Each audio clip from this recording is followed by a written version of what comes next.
I'd like to attempt a reading of Locksley Hall by Lord Tennyson. Uh, it's a it's a it's a very beautiful poem. Um, it's very interesting. It has many, you know, it's probably being more impactful on world history than most people know. But yeah, I'll read it, but there will be some errors or mistakes because it's quite long and difficult. But here it goes. Locksley Hall by Alfred Lord Tennyson. Comrades, leave me here a little while, as yet 'tis early morn. Leave me here, and when you want me, sound upon the bugle horn. 'Tis the place, and all around it, of as of old the curlew's call, dreary gleams about the moorland flying over Locksley Hall.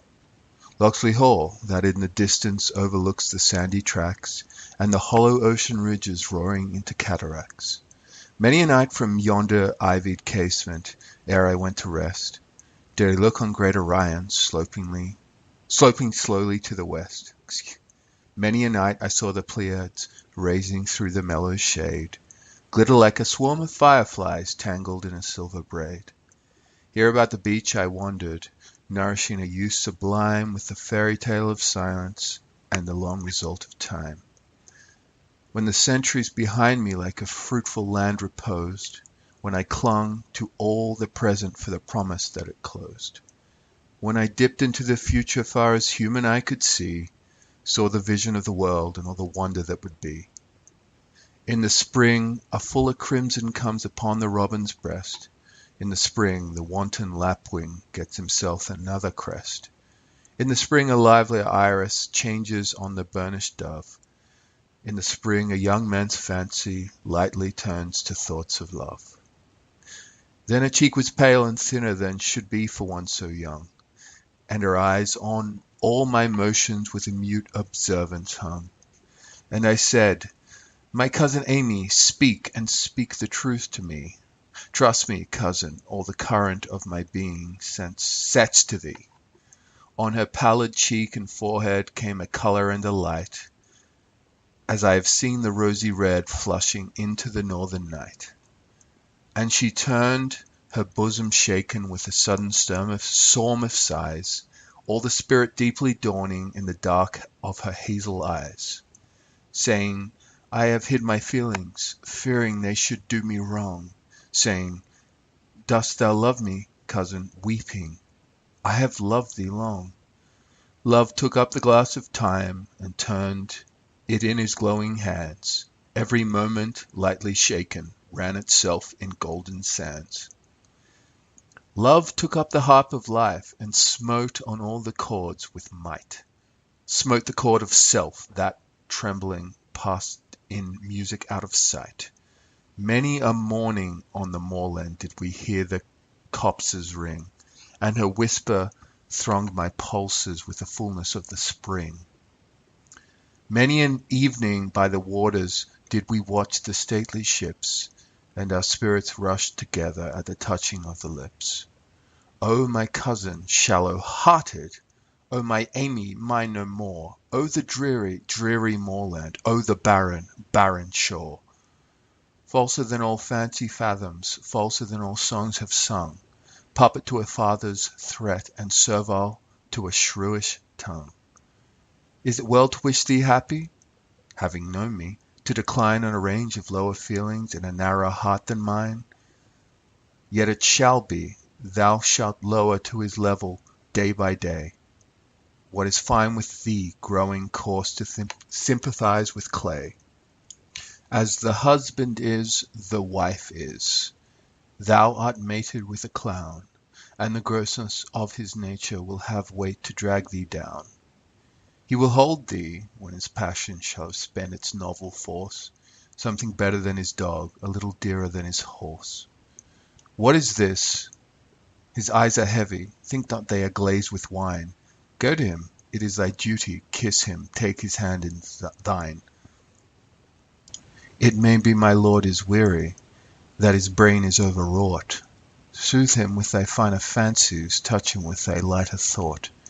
He will answer to the purpose, easy things to understand. Better thou wert dead before me, though I slew thee with my hand. Better thou and I were lying, hidden from the heart's disgrace, rolled in one's another's arms, and silent in a last embrace. Cursed be the social wants that sin against the strength of youth. Cursed be the social lies that warp us from the living truth. Cursed be the sickly forms that err from honest nature's rule. Cursed be the gold that gilds the straitened forehead of the fool. Well, 'tis well that I should bluster, hadst thou less unworthy proved. Would to God, for I had loved thee more than ever wife has loved. Am I mad that I should cherish that which bears but bitter fruit? I will pluck it from my bosom, though my heart be at the root. Never though my mortal summers to such length of years should come as the many-wintered crow that leads the clanging rookery home. Where is comfort? In division of the records of the mind? Can I part her from herself and love her as I knew her, kind? I remember one that perished, sweetly did she speak and move. Such a one I do remember, whom to look at was to love. Can I think of her as dead, and love her for the love she bore? No, she never loved me truly. Love is love forevermore. Comfort, comfort scorned of devils. This is truth the poet sings, that a sorrow's crown of sorrow is a remembering of happier things. Drug thy memories, lest thou learn it, lest thy heart be put to proof in the dead unhappy night, and when the rain is on the roof. Like a dog, he hunts in dreams, and thou art staring at the wall, where the dying night lamp flickers, and the shadows rise and fall. Then a hand shall pass before thee, pointing to his drunken sleep, to thy widowed marriage pillows, to the tears that thou wilt weep. Thou shalt hear the never, never, whispered by the phantom years, and a song from out the distance in the ringing of thine ears. And an eye shall vex thee, looking ancient kindness on thy pain. Turn thee on thy pillow, get thee to thy rest again. Nay, but nature brings thee solace, for a tender voice will cry, 'tis a purer life than thine, a lip to drain thy double dry. Baby lips will laugh me down, my latest rival brings thee rest. Baby fingers, waxen touches, press me from the mother's breast. Oh, the child too clothes the father with a dearness not his due. Half is thine, and half is his, it will be worthy of the two. Excuse me. Oh, I see thee old and formal, fitted to thy pretty part, with a little hoard of maxims preaching down a daughter's heart. They were dangerous guides the feelings, she herself was not exempt. Truly she herself had suffered, perish in thy self-contempt. Overlive it, lower yet, be happy. Wherefore should I care? I myself must mix action, lest I wither by despair. What is that which I should turn to, lighting upon days like these? Every door is barred with gold, and open but to golden keys. Every gate is thronged with suitors, all the markets overflow. I have but an angry fancy, what is that which I should do? I had been content to perish, falling on the foeman's ground, when the ranks are rolled in vapour, and the winds are laid with sound. But the jingling of the guinea helps the hurt that honour feels, and the nations do but murmur, snarling at each other's heels. Can I but relive in sadness, I will turn that earlier page. Hide me from my deep emotion, O thou wondrous mother age. Make me feel the wild pulsation that I felt before the strife, when I heard my days before me and the tumult of my life, yearning for the large excitement that the coming years would yield, eager-hearted as a boy when first he leaves his father's field, and at night along the dusky highway near and nearer drawn, see in heaven the light of London flaring like a dreary dawn. and his spirit leaps within him to be gone before him then, underneath the light he looks at, in among the throngs of men. Men, my brothers, men the workers, ever reaping something new, that which they have done but earnest of the things that they shall do. For I dipped into the future, far as human eye could see, saw the vision of the world, and all the wonder that will be. Saw the heavens fill with commerce, argosies of magic sails, pilots of the purple twilight dropping down with costly bales. Heard the heavens fill with shouting, and there rained a ghastly dew from the nation's airy navies, grappling in the central blue. Far along the worldwide whisper of the south wind rushing warm, with the standards of the peoples plunging through the thunderstorm. Till the war drum throbbed no longer, and the battle flags were furled in the Parliament of Man, the Federation of the World. There the common sense of most shall hold a fretful realm in awe, and the kindly earth shall slumber, lapped in universal law. So I triumphed ere my passion, and sweeping through me, left me dry, left me with the palsied heart, and left me with the jaundiced eye. I, to which all order festers, all things here are of joint. Science moves, but slowly, slowly, creeping on from point to point. Slowly comes a hungry people, as a lion, creeping nigher, glares at one that nods and winks behind a slowly dying fire. Yes, I doubt not through the ages one increasing purpose runs, and the thoughts of men are widened with the process of the suns. What is that to him that reaps not harvest of his youthful joys, though the deep heart of existence beat forever like a boy's? Knowledge comes, but wisdom lingers, and I linger on the shore, and the individual withers, and the world is more and more. Knowledge comes, but wisdom lingers, and he bears a laden breast, full of sad experience, moving toward the stillness of his rest. Hark, my merry comrades call me, sounding on the bugle horn, they to whom my foolish passion were a target for their scorn. Shall it not be scorn to me to harp on such a moulded string? I am shamed through all my nature to have loved so slight a thing. Weakness to be wroth with weakness, women's pleasure, women's women's pain. Nature made them blinder. I'm sorry. A weakness to be wroth with weakness, women's pleasure, woman's pain. Nature made them blinder, motions bounded in a shallower brain.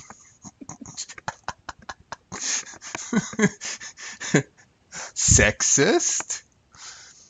Women is... Sorry, guys. Women is the lesser man, and all their passions matched with mine are as moonlight unto sunlight, and as water unto wine.